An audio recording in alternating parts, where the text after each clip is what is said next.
Shalom, selamat pagi Bapak Ibu, saudara-saudaraku yang terkasih. Selamat bertemu kembali dalam Renungan Harian Gereja Toraja, Rehat edisi Rabu 1 Oktober 2025. Sebelum kita mengawali segala aktivitas kita pagi hari ini, mari kita bersama-sama membaca dan merenungkan firman Tuhan yang terambil dari Yeremia pasal 33 ayat 1 sampai ayat yang ke-9. Namun sebelumnya, mari kita berdoa. Ya Tuhan Allah, Bapa yang Maha Pengasih dan Maha Pemurah, Allah yang menggenggam nafas kehidupan kami. Puji syukur dan terima kasih Tuhan kalau pagi hari ini Engkau berkenan membangunkan kembali kami dengan tubuh yang sehat, tak kurangan satu apapun. Mengawali pagi hari ini Tuhan, kami akan membaca dan merenungkan sebagian kecil dari firman-Mu. Kuasai hati kami dengan Roh Kudus-Mu, agar kami boleh mengerti apa maksud firman-Mu pada pagi hari ini. Terima kasih Tuhan. Berfirmanlah karena kami telah siap untuk mendengarkannya. Amin. Yeremia pasal 33 ayat 1 sampai ayat yang ke-9 berbunyi, janji pemulihan keadilan Yerusalem dan Yehuda. Datanglah firman Tuhan untuk kedua kalinya kepada Yeremia ketika ia masih terkurung di pelataran penjagaan itu. Bunyinya, beginilah firman Tuhan yang telah menjadikan bumi dengan membentuknya dan menegakkannya. Tuhan ialah namanya.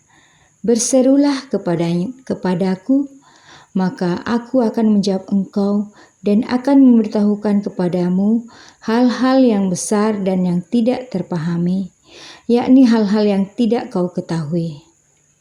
Sebab beginilah firman Tuhan Allah Israel, mengenai rumah-rumah di kota ini dan mengenai gedung-gedung istana Raja Yehuda yang dirobohkan untuk dipakai terhadap tembok-tembok pengepungan dan pedang, orang akan masuk pertempuran melawan orang-orang Kasdim.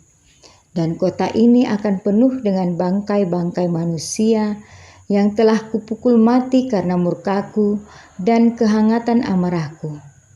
Sebab aku telah menyembunyikan wajahku dari kota ini oleh karena segala kejahatan mereka. Sesungguhnya aku akan mendatangkan kepada mereka kesehatan dan kesembuhan, dan aku akan menyembuhkan mereka dan akan menyingkapkan kepada mereka kesejahteraan dan keamanan yang berlimpah-limpah. Aku akan memulihkan keadaan Yehuda dan Israel dan akan membangun mereka seperti dahulu. Aku akan mentahirkan mereka dari segala kesalahan yang mereka lakukan dengan berdosa terhadap aku, dan aku akan mengampuni segala kesalahan yang mereka lakukan dengan berdosa dan dengan memberontak terhadap aku. Dan kota ini akan menjadi pokok kegirangan, ternama, terpuji dan terhormat bagiku di depan segala bangsa di bumi yang telah mendengar tentang segala kebajikan yang kulakukan kepadanya. Mereka akan terkejut dan gemetar karena segala kebajikan dan segala kesejahteraan yang kulakukan kepadanya. Amin. Renungan pagi hari ini diberi tema secerca cahaya menembus kegelapan. Lan bahasa Toraya dan siapa arang tu untarru kamalilenan. Saudara-saudara yang kekasih, kegelapan menjadi sesuatu yang ditakuti banyak orang.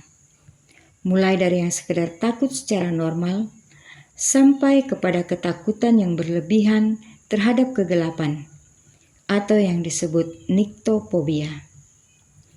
Bagi penderita nyctophobia ini, malam bukan hanya waktu tidur, tapi menjadi saat penuh kecemasan, imajinasi buruk, dan rasa tidak aman.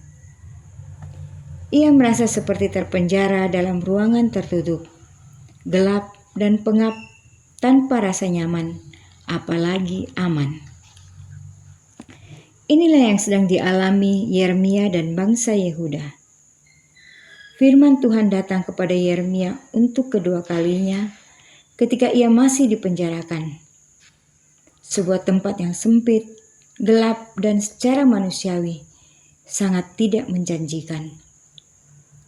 Di sisi lain, kota Yerusalem sedang diambang kehancuran akibat serangan musuh. Dan Tuhan sendiri berkata bahwa bangsa itu sedang berada di bawah murkanya karena dosa mereka. Tapi justru di situ Allah menyatakan sesuatu yang luar biasa. Janji pemulihan, kesembuhan, pengampunan, dan damai sejahtera. Tuhan tidak menunggu keadaan pulih untuk menyatakan kasih-Nya. Bahkan saat umatnya berada di titik paling kelam, Tuhan tetap berbicara. Ia berjanji bahwa kota yang penuh darah dan kehancuran itu akan menjadi nama yang menggembirakan, terpuji dan terhormat bagiku di hadapan segala bangsa di bumi. Ayat 9. Saudara-saudara yang kekasih, jika saat ini hidupmu terasa seperti reruntuhan, hancur karena luka masa lalu, dosa, atau situasi yang tidak bisa kamu ubah, jangan putus asa. Yeremia pasal 33 menunjukkan bahwa Tuhan justru berbicara di tengah kehancuran dan janjinya tetap berlaku. Jangan tunggu semuanya terang untuk mencari Tuhan. Berserulah kepadanya sekarang dan biarkan terangnya mulai menembus kegelapanmu. Bukankah Allah yang kita sembah jauh lebih berkuasa daripada segala kegelapan? Segelap apapun kegelapan, tidak dapat menyembunyikan terang. Amin. Demikianlah rehat pagi hari ini. Semoga menjadi kekuatan bagi kita semua di dalam menjalani hari ini. Mari kita tutup renungan ini dengan berdoa. Kita berdoa. Kembali kami menaikkan ungkapan syukur dan terima kasih kami Tuhan, karena pagi hari ini Tuhan sudah berkenan menyatakan firman-Mu kepada kami. Biarlah firman-Mu ini memberikan kekuatan iman kepada kami semua di dalam menjalani hari ini. Kami sungguh tidak tahu Tuhan apa yang akan terjadi pada diri kami masing-masing, tapi kami percaya Engkau akan senantiasa bersama-sama dengan kami, menjaga dan melihara kami, bahkan menuntun setiap langkah kami. Biarlah firman-Mu ini boleh menjadi kekuatan bagi kami, agar kami tidak takut maupun khawatir di dalam menghadapi apapun yang akan terjadi. Biarlah kami boleh senantiasa menyerahkan seluruh pengharapan kami hanya ke dalam tangan pengasihan-Mu. Terima kasih Tuhan, ampunilah segala dosa kami, sehingga semuanya tidak menjadi penghalang berkat-Mu, pemulihan-Mu dalam kehidupan kami. Dalam nama Yesus Kristus kami berdoa dan mengucap syukur kepada Bapa di surga. Haleluya. Amin.